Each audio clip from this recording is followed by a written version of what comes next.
Alhamdulillah mga kababayan, nandito naman tayo magbibigay aral mula pinapayuhan ko aking sarili at sa inyong mga kababayan kong taga Pilipinas. Alam niyo ba, ang buhay natin ay ne'mah o biyaya galing sa Allah na ipinagkaloob sa atin at balang araw ay tatanungin tayo.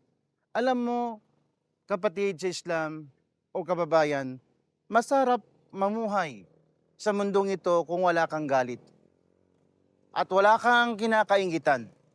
Dahil ang buhay ay isang ne'mah.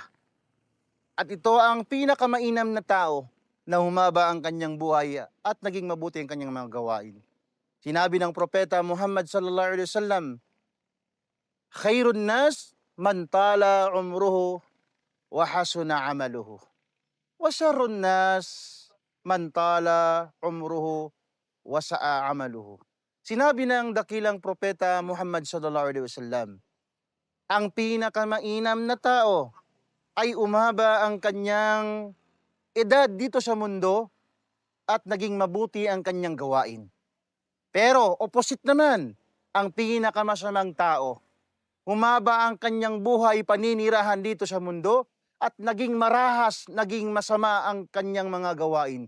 Naway insyaallah, ilingin natin sa dakilang Allah subhanahu wa ta'ala na ipagkaloob sa atin ang lahat ng kabutihan at magawa natin bago natin lisanin ang mundo na ito.